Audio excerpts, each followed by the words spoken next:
Good morning, children. Let we discuss exercise 11.1 of mensuration chapter. Our first question is, a square and a rectangular field with measurement as given in the figure have the same perimeter. Which field has a larger area? इस question में हमें एक square और एक rectangle दिया गया है. हमें इनके एरिया को कंपेयर करना है.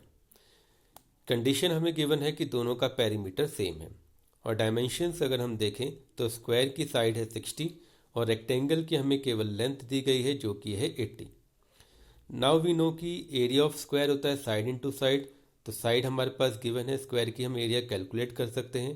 बट जब हम रेक्टेंगल का एरिया निकालते हैं it is length into breadth. तो यहाँ पे हमें केवल लेंथ दी गई है, ब्रेथ नहीं है. तो एरिया निकालने के लिए सबसे पहले हमें रेक्टेंगल की ब्रेथ निकालनी है. अब रेक्टेंगल की ब्रेथ निकालने के लिए हम कंडीशन यूज़ करेंगे जो हमें दी गई है कि दोनों फिगर्स का पेरीमीटर सेम होता है. Now we know perimeter of rectangle equal to perimeter of square field is given here. Perimeter of rectangle होता है 2 into L plus B and perimeter of square होता है 4 into side. Now we will put all the values which are given here. Length की को replace किया हमने 80 से और साइड की वैल्यू हमने रख दी 60. So after solving we will get breadth equals to 40 metre. So you can see here that the breadth of this rectangle is coming 40 meter. Now we have calculated the breadth also of the rectangle. Now we can find the area and can compare them. तो सबसे पहले हम area of square field निकालते हैं. Square के area का formula होता है साइड का स्क्वायर.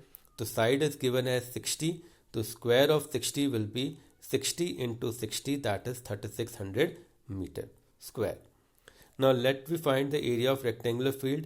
रेक्टेंगल फील्ड का एरिया होता है लेंथ इनटू ब्रेथ. लेंथ हमारी 80 गिवन थी and breadth we have calculated here 40. So breadth is calculated here 40. So our breadth will come 40 metre. So this way we can find the area of the square. So we can see the area of the square is 3600, area of the rectangle is 3200.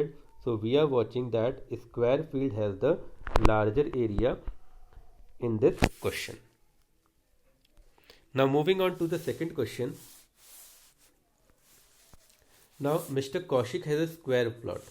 We are given that Mr. Kaushik has a square plot with measurement as shown in the figure. She wants to construct a house in the middle of the plot. A garden is developed around the house. Find the total cost of developing a garden around the house at the rate of rupees 55 per meter square. So children, in this question we are being given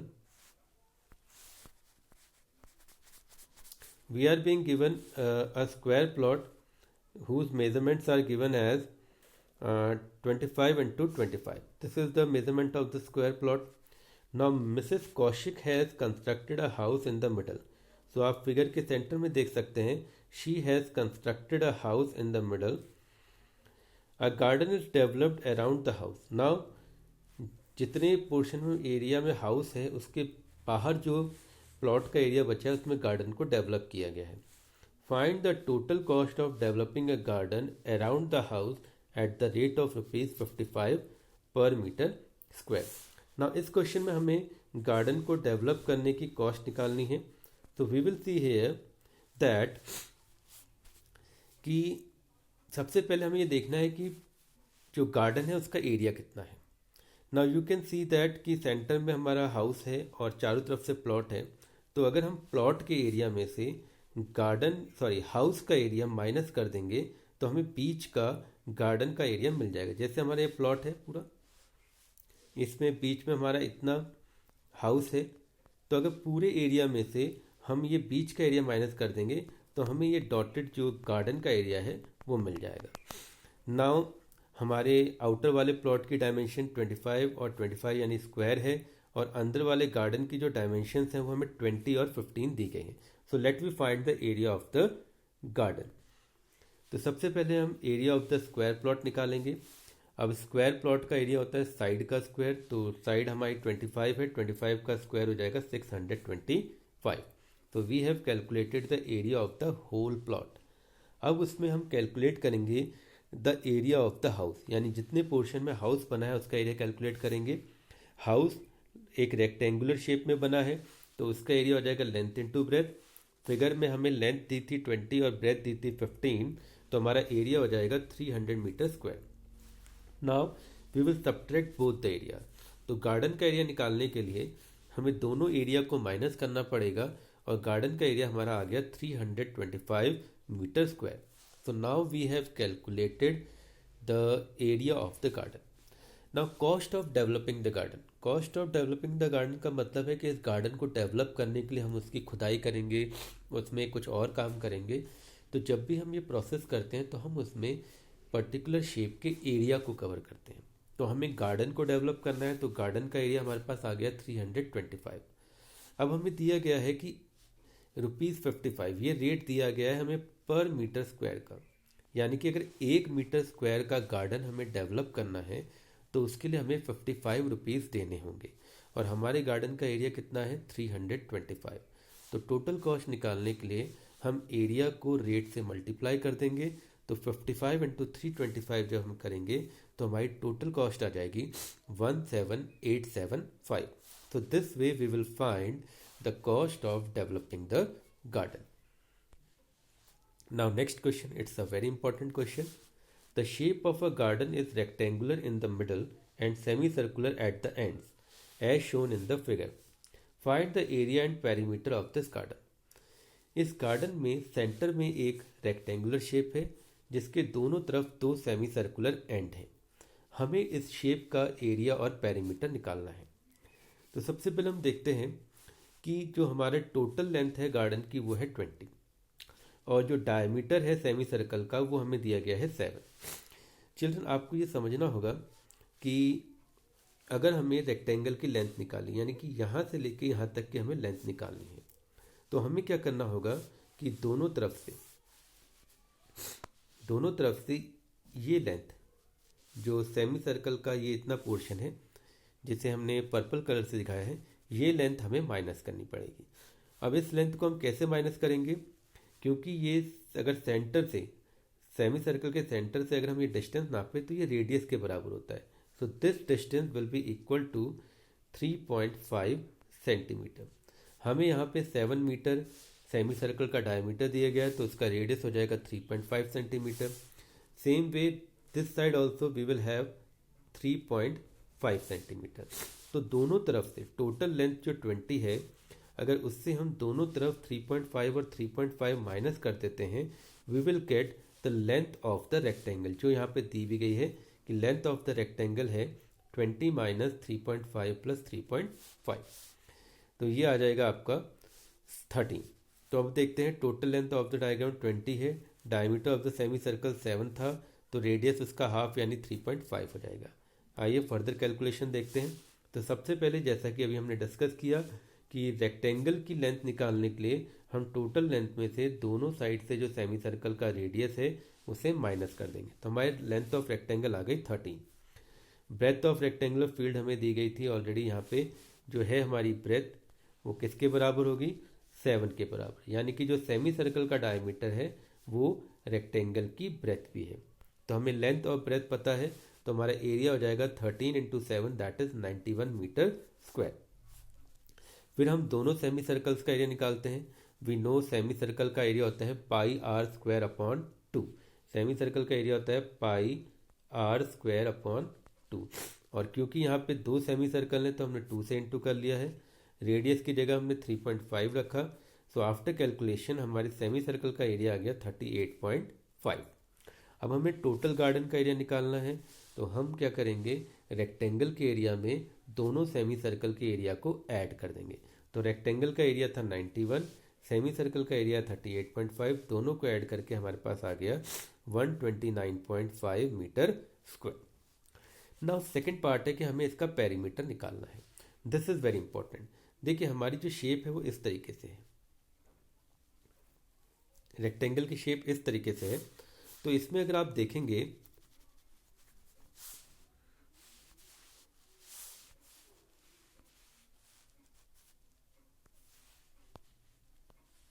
ये इसमें जो बीच का जो breath है, जो rectangle की breath है, वो पेरीमीटर कैलकुलेट्स करते समय काउंट नहीं होगी, क्योंकि वो आपके बाउंड्री नहीं बना रही है। तो अगर हम यहाँ पे देखें तो इस रेक्टेंगल की लेंथ हमने 13 निकाली थी, यहाँ पे भी 13 निकाली थी। अब इसके अलावा जो ब्रेथ की जगह है वो हमारे पास क्या आ गया, इसका सेमी सर्कुलर लेंथ, ये जो सेमी सर्कुलर लेंथ है। और सेमी सर्कुलर लेंथ अगर हमें निकालनी है तो हमें सेमी सर्कल का पेरीमीटर निकालना पड़ेगा, और सेमी सर्कल का पेरीमीटर होता है पाई आर। तो इस एक सेमी सर्कल का पेरीमीटर निकालेंगे, उसको 2 से इंटू कर देंगे तो दोनों सेमी सर्कल की लेंथ मिल जाएगी। तो रेडियस की जगह आपने 3.5 लिखा और इसको हमने 2 से मल्टीप्लाई कर दिया, तो दोनों सेमी सर्कल का जो रेडियस लेंथ है that has come 22 metre.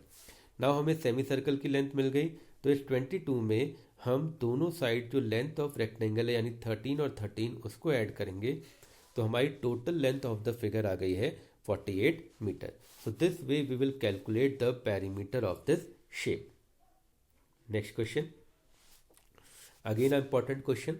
A flooring tile has the shape of parallelogram whose base is 24 centimeter and corresponding height is 10 centimeter.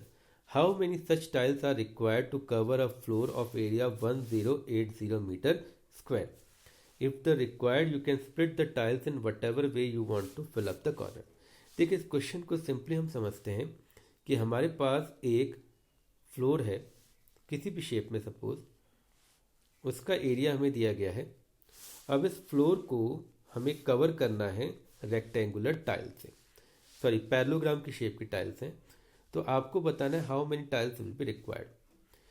सबसे पहले इसे कॉन्सेप्ट को समझते हैं। मान लीजिए कि हम इसमें टाइल्स को लगाते हैं, इस तरीके से मान लीजिए एक एक करके टाइल्स को लगाते हैं, तो आप एक चीज़ ऑब्जर्व करेंगे कि जितनी भी टाइल्स हम लेंगे वो टाइल्स इस फ्लोर को पूरा कवर करेंगी, यानी चारों तरफ से कवर कर देंगी।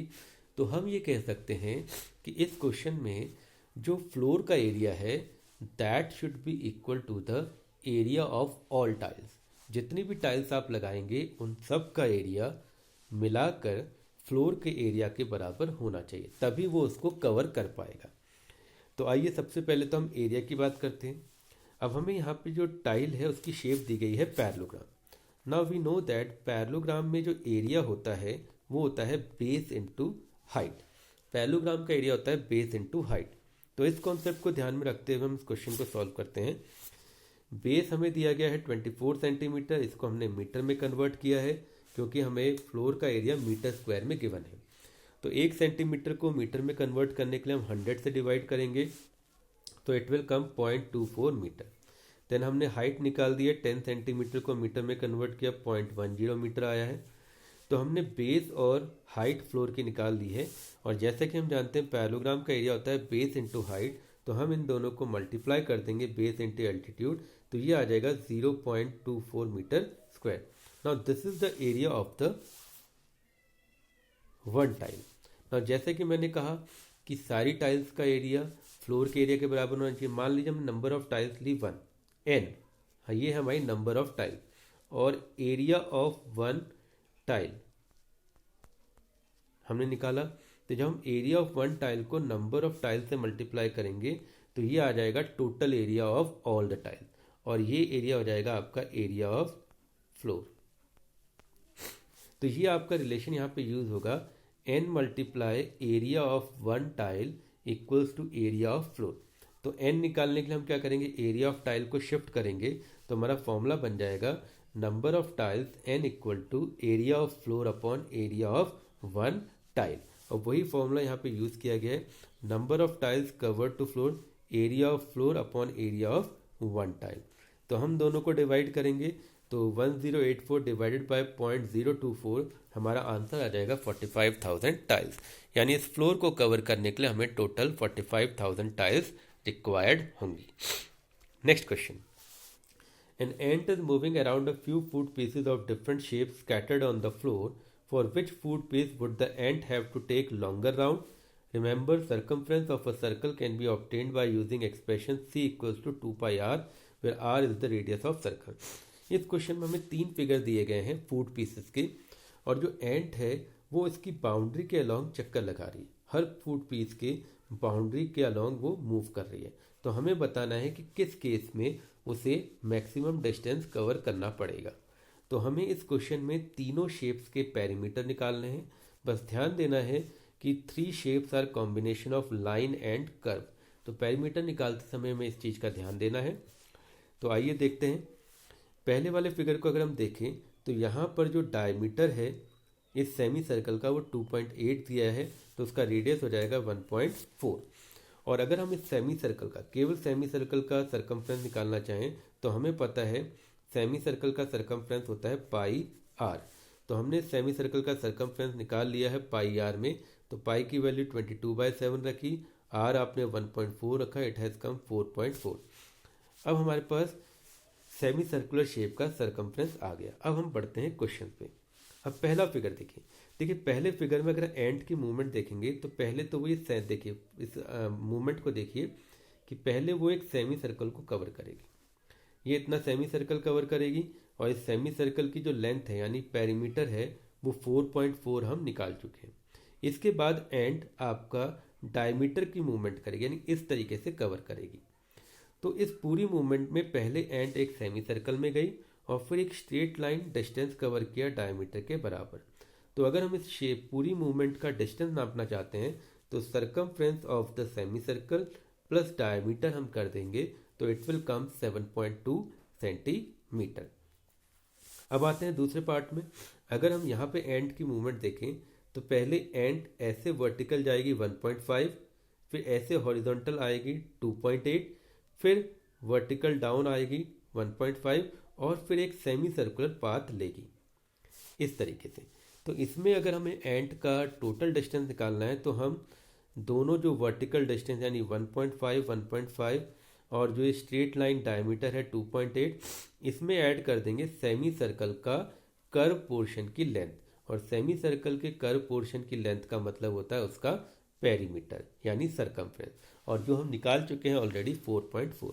तो इस क्वेश्चन में हम क्या करेंगे, जो टोटल डिस्टेंस होगा वो सबसे पहले होगा 1.5 ये वर्टिकल डिस्टेंस, फिर 2.8 ये हॉरिजॉन्टल डिस्टेंस, फिर 1.5 ये वर्टिकल डिस्टेंस और 4.4 इस कर्व का पेरीमीटर। और इसको ऐड करके हमारा आंसर क्या आ गया 10.2 सेंटीमीटर। यानी इस शेप में एंड ने जो डिस्टेंस कवर किया वो है 10.2 सेंटीमीटर। आइए देखते हैं लास्ट शेप को। लास्ट शेप में मूवमेंट देखिए कैसे होगा। अगर हम नीचे से स्टार्ट करें तो पहले एक लाइन ऐसे आएगी 2 सेंटीमीटर की एंड के द्वारा, फिर एंड एक सेमी सर्कल कवर करेगी ऐसे, ठीक है, जिसका हम पेरीमीटर निकालेंगे, और फिर एंड वापस आएगी स्ट्रेट लाइन में 2 सेंटीमीटर कवर करेगी। तो this way the end will move this particular figure. अगर हम देखें तो सेमी सर्कल का डायमीटर 1.4 है, तो इसका अगर हम सर्कमफ्रेंस निकालें पाई आर के फॉर्मूले से अगेन इट विल बी 4.4। अब हम इसका पेरीमीटर निकालते हैं। सबसे पहले ये वाली लेंथ 2 सेंटीमीटर, फिर ये वाली लेंथ 2 सेंटीमीटर और ये सेमी सर्कल का पेरीमीटर यानी कि 4.4 सेंटीमीटर। इन तीनों को अगर हम ऐड करेंगे और आंसर विल बी 8.4 सेंटीमीटर। तो इस शेप का जो पेरीमीटर आया है वो आया है 8.4 सेंटीमीटर। तो अगर हम तीनों आंसर्स को ऑब्जर्व करें तो हम पाएंगे जो सेकंड शेप है उसमें एंड को सबसे ज़्यादा डिस्टेंस यानी कि 10.2 सेंटीमीटर कवर करना पड़ा, जो कि ये वाली शेप है सेकंड। तो in this case the ant has covered maximum distance in the second shape, that is 10.2 centimeter. Thank you.